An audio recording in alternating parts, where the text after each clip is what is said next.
আসসালামু আলাইকুম।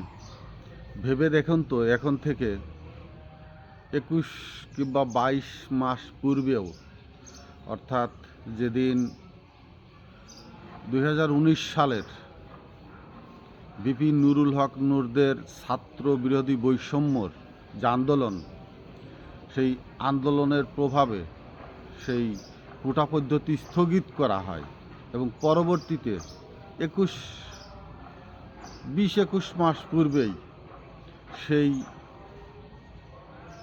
অধ্যাদেশটি যখন হাইকোর্ট থেকে আবার স্থগিত করা হয় বা বাতিল করা হয়, তার আগ পর্যন্ত বাংলাদেশের চিত্র, বাংলাদেশের অবস্থা, সামাজিক অবস্থা, রাজনৈতিক প্রেক্ষাপট সব মিলিয়ে বাংলাদেশের তৃণমূল থেকে শুরু করে হায়ার কমান্ডার, যত প্রশাসন বলেন, আইন শৃঙ্খলা বাহিনী বলেন, বিচার বিভাগ বলেন, কোর্ট বলেন, হাইকোর্ট, সুপ্রিম কোর্ট, যে ধরনের যাই বলেন, স্থানীয় প্রশাসন থেকে শুরু করে সরকারি জনপ্রশাসন,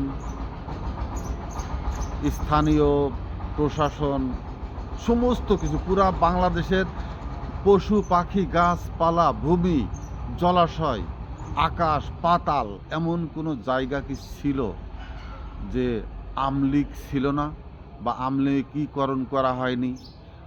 এমনকি যারা সেই সময়, আজকে যারা বিএনপির সবচেয়ে তুখোর নেতা, মন্ত্রী, এমপি, ওনাদেরও চালচলন, কথাবার্তা কোন অবস্থায় ছিল? যারা জেলে গেছেন, জেল থেকে বের হয়ে রাত 2টায় 3টায় গোপনে আমলিগের নেতার বাড়িতে গিয়ে তার মায়ের, তার বড় ভাইয়ের, তার বাবার পায়ের ধুলা 2 হাত দিয়ে মেখে কপালে মাথায় ঘষে ঘষে তাদের আশীর্বাদ নিয়ে তারপরে বাসায় গেছেন। তার আগে আর বাড়িতে যাননি জেলের থেকে বের হয়ে।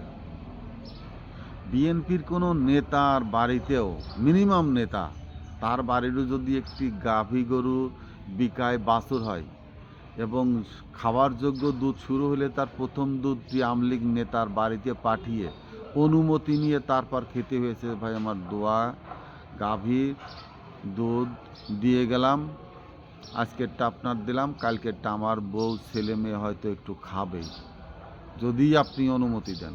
আর বাকি তো আছেই, মানে গাছের ফল টল, প্রথম ফল আসলে বা পাকলে, আগে এটা ছোটোবেলায় দেখতাম মাজারে দিত, মসজিদে দিত, বা মক্তব টক্তবে হুজুরদের জন্য পাঠাইতো, হুজুরদের দাওয়াত করে এনে গাছের প্রথম ফল পাকলে খাওয়াইতো। আর এই দীর্ঘ 17 বৎসর এটা হয়ে গেছিল আমলিগ নেতাদের প্রাপ্য। স্থানীয় আমলিগ নেতাদের পায়ের কাছে রেখে তাদের আশীর্বাদ নিয়েই বিএনপির চলাফেরা, অনুমোদন, শুধু বিএনপি না, আর জামাত ইসলাম তো ছিলই না, একেবারে নির্ঘুম, নীরব, নিশ্চুপ। এখন যার নাম হয়েছে সুপ্ত বা গুপ্ত, সেই নাম হয়েছে। কিন্তু বিগত দিনের এই প্রসঙ্গটা টানলাম কেন?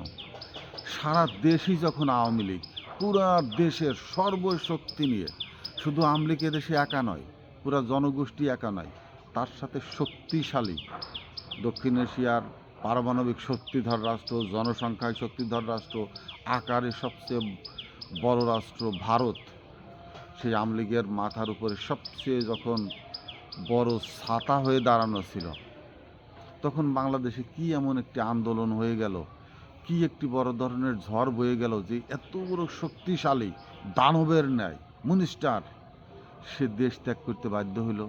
পুরা দেশ আওয়ামী লীগীকরণের পরেও সেনাবাহিনী, নৌবাহিনী, বিমান বাহিনী, আনসার, বিজিবি, পুলিশ তো পুরা আওয়ামী লীগ, পুলিশ বলতেই আওয়ামী লীগ, আওয়ামী লীগের একটি সংগঠন। এর ভিতরেও এই কয়েকজন ছেলেপেলে মিলে কি একটা গুঞ্জন কুনকুন শুরু করলো এবং সে থেকে বৃহত্তর থেকে বৃহত্তর, বৃহত্তর থেকে বৃহত্তম ঝড়ে পরিণত হইল। এমন ঝড় যে পুরা বাংলাদেশকে যেন ধাক্কা দিয়ে ভারতে ফেলে দিল, একেবারে সেই দেলোয়ার সাঈদীর বক্তব্যের মতো লাথি দিয়ে দিল্লিতে পাঠিয়ে দিল। তো এত বড় শক্তি তুচ্ছ কিছু ছেলেপেলের কাছে, জেনারেশনের কাছে হেরে গেল। তো এটা দেখে আমাদের একটা শিক্ষা নিয়ে উচিত ছিল এইভাবেই যে যত শক্তিই থাক না কেন, অন্যায়কে ঢেকে রাখা যায় না। নিজের বুকের ভিতরেই এক পাশে যেমন হার্ট আছে, আর এক পাশে খালি যে জায়গাটা আছে যেখানে শরীরের জন্য উপকারী গ্যাস জমা থাকে, সমস্ত কিছু হয়ে গেলেও এক পাশে কিন্তু এই ধরনের বিদ্রোহ, বিপ্লব, ক্ষোভ পুঞ্জীবিত হইতে থাকে। সেটা রাষ্ট্রের উপকারের জন্যই হতে থাকে, এবং সময় উপযোগী বেশি অতিরিক্ত হয়ে গেলে বা তার টাইম এক্সপায়ার্ড হয়ে গেলে সেইটা কিন্তু গ্যাস ফোম বলে সেইটাকে। আর রাষ্ট্রের এই খালি জায়গাটা এরকমের ভরে উঠলে তখনই বিপ্লব, আন্দোলন, অভ্যুত্থান শুরু করে সেই জনগণই যাদেরকে আপনি বা আওয়ামী লীগ বা বিএনপি বিশ্বাস করে যে এখন পুরা দেশই আমার করায়ত্ত, পুরা দেশই আমার, পুরা দেশের জনগণই আমার, নাগরিকই আমার, পুরা দেশের কণ্ঠস্বরই আমার, পুরা আইন আদালত শৃঙ্খলা যাই বলি না কেন সব কিছুই আমার নিয়ন্ত্রণে। এই ভুল থেকেই শিক্ষা নেওয়া উচিত ছিল যে মানুষ, প্রত্যেকটা মানুষেরই তার জাগ্রত মানব সত্তা রয়েছে, তার অধিকার, তার চাহিদা রয়েছে, তার মানব ও নাগরিক অধিকারকে সমন্বিতভাবে সে যে কোনো সময় বিদ্রোহী হয়ে উঠতে পারে, বিপ্লবী হয়ে উঠতে পারে। তার চাহিদায় যদি ব্যাঘাত ঘটানো হয়, তার মানবতার জীবনযাপনকে যদি উন্নতিকরণের জন্য প্রকৃতপক্ষে দৃষ্টান্তমূলক কিছু প্রতীয়মান না করা হয়, তার বদলে শুধু দিচ্ছি দিচ্ছি তোমাদের বহুত কিছু দিচ্ছি, কিন্তু সর্বস্ব কেড়ে নিয়ে, তার সত্তাকে কেড়ে নিয়ে আপনি যত যাই দেন, বয়স্ক ভাতা দেন, বিধবা ভাতা দেন, দুগ্ধ ভাতা দেন, অবসরকালীন ভাতা দেন, যাই দেন না কেন, কিন্তু তার সত্তাকে, তার অস্তিত্বকে, তার মানবিক চাহিদাকে, মনের যে আবেগ, যেটা প্রবল হয়ে আবেগপ্রবণ হয়ে ওঠে, সেই জায়গাগুলোতে যদি আপনি অসহায় করে তোলেন এবং তার মানবিক জ্ঞান বুদ্ধিকে যদি আপনি অচল করে ফেলেন, অবশ করে ফেলেন, একেবারে মূল্যহীন করে তোলেন তার জীবনের সমস্ত অস্তিত্বকে, তখন সে আপনার ওই যতই দান দেন না কেন, যত যাই করেন না কেন, সব কিছু অবহেলা ভরে ছুঁড়ে ফেলে দেবে এবং আপনার বিরুদ্ধে শুধু কণ্ঠই নয়, হাতও তুলবে। শুধু হাতই নয়, শির দ্বারা তুলবে। শুধু শির দ্বারাই নয়, তার বুকের ছাতি, বুকের ছাতির নিচেই কি আছে? কলিজা।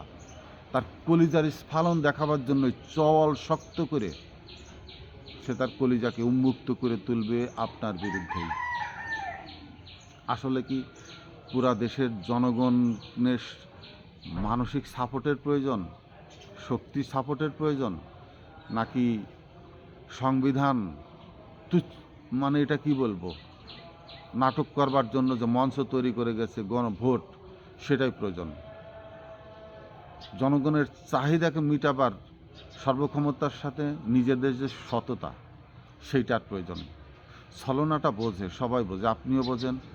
অনেকেই দল করলেও, যেমন আমি মন্ত্রী পরিষদের কথাই বলি, নমিনেশন তো সবাইকেই দেওয়া হয়েছে, এমপিও যারা হয়ে গেছেন, কিন্তু খুব বাঘা বাঘা নেতা, তাদেরকে কিন্তু মন্ত্রিত্ব দেয়নি।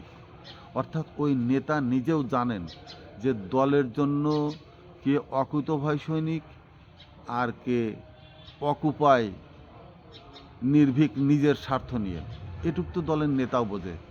এবং সেইভাবে তো নেতাও তার সিলেকশনের মধ্যে রাখে কে কোথায় কাকে রাখতে হবে। তো জনগণও কিন্তু এইটা বোঝে। আপনারা যেটা করেন, জনগণকেও এইটা নিয়ে চিন্তা করে, ভাবনা করে। এই যে মাত্র বেশি দিন না, 17 তারিখে সরকার গঠন হওয়ার পরে আজকে 28 তারিখ, 13-14 দিনের ভিতরে এদেশে যেভাবে সেই আমলিগীকরণের বিপরীতব্য পরিভাষা, বিএনপিকরণ চলছে, এবং আমলিগদেরকে বিএনপিতে তো ভোটের ভিতরে আনা হয়েছেই, সেটা যে কৌশলটা ব্যবহার করেছে, এই কৌশলটাই বিএনপির সবচেয়ে বড় দুর্বলতা। একমাত্র জামাতকে প্রতিহত করতেই প্রত্যেকটা অঞ্চলে, গ্রামে পর্যন্ত বিএনপিরা আওয়ামী লীগের শরণাপন্ন হয়ে পড়েছিল। এবং এটা সত্যই যে আওয়ামী লীগের বড় একটি অংশই বিএনপিকে নিরাপদ ভেবে তাদেরকে ভোট দিয়ে নির্বাচিত করে তাদের হাতে ক্ষমতা ন্যস্ত করতে বড় একটি ভূমিকা রেখেছে। এবং এই দুর্বলতাকে অবলম্বন করেই সারা দেশেই কিন্তু বিএনপির বিরুদ্ধে আওয়ামী লীগের একটি আবার গুঞ্জন, শুন শুন শব্দ কিন্তু হচ্ছে। এই শব্দ কিন্তু ভয়ঙ্কর শব্দ, এতটা ভয়ঙ্কর যে জুলাই আগস্টের থেকে তীব্রতর আকারের ধারণ করার মতো ভয়ঙ্কর হয়ে দাঁড়াবে। কারণ বিএনপি ক্ষমতা আসার পরে জামাতকে যেভাবে ইগনোর করে আওয়ামী লীগকে কাছে টেনেছে, অন্তরালে যদি জামাত এবং আওয়ামী লীগ বিএনপিকে কোলঠাসা করতে এই দুইটি দল আবার একত্রিত হয়ে পড়ে, বিএনপি কি সেই ধকল সামলে উঠতে পারবে কিনা? আমার ভিডিওটি এই জন্যই যে খুব ধীরে সুস্থে বিএনপির যে দল, বৃহত্তর দল, অনেক জনসংখ্যা, অনেক জনসমর্থন, অনেক শক্তিশালী দল একটি, আপনাদের অস্তিত্ব ধরে রাখতে গেলে আমার মনে হয় না বিএনপির কোনো ধরনেরই সাহায্যের প্রয়োজন, অন্তত আওয়ামী লীগের কাছ থেকে। যত আওয়ামী লীগমুখী হয়ে পারবেন, যত ভারতমুখী হয়ে পারবেন, দলের অভ্যন্তরীণভাবে তত দুর্বল হতে থাকবে এবং সেই স্বাধীনচেতা মানুষগুলো যারা আপনাদের সাথে আছে, আপনাদের সাথেই থাকবে এবং সময় সুযোগ মতো আবার আপনাদের বিরুদ্ধে রাজপথে ছুটে যাবে, যেমন ছুটে গিয়েছিল আওয়ামী লীগের অনেক লোক। জুলাই অভ্যুত্থান শুধু কিন্তু গুটি কয় ছেলে না, এর পিছনে বড় অংশই কিন্তু ছিল আওয়ামী লীগের রং না লাগানো লোক, আওয়ামী লীগের মার্কা না লাগানো লোক, আওয়ামী লীগের কমিটিভুক্ত না লাগানো লোক, কিন্তু আওয়ামী লীগের সমর্থন ছিল, আওয়ামী লীগের জনসংখ্যায় গণনার সংখ্যা হিসাবে তারা পরিপূরক ছিল। তারা কিন্তু আওয়ামী লীগের বিরুদ্ধে একসময় সরে দাঁড়িয়েছিল, পুলিশ নীরব ভূমিকা পালন করেছিল, সেনাবাহিনী গুলি করতে অস্বীকার করেছিল। এই জিনিসগুলো মনে রাখলেই বিএনপির জন্য ভবিষ্যৎ পথ চলা আরেকটু হয়তো স্মুথলি হবে। ভেবে দেখার সময় এখন। ক খ 1 2 গুণে পথ চলতে হবে এবং একবারেই যদি গাছে ওঠার চেষ্টা করে খুব দ্রুত ধস নেমে আসবে বিএনপির। অতএব ধীরে সুস্থে পথ চললেই ভালো হবে বলে আমি মনে করি। আসসালামু আলাইকুম।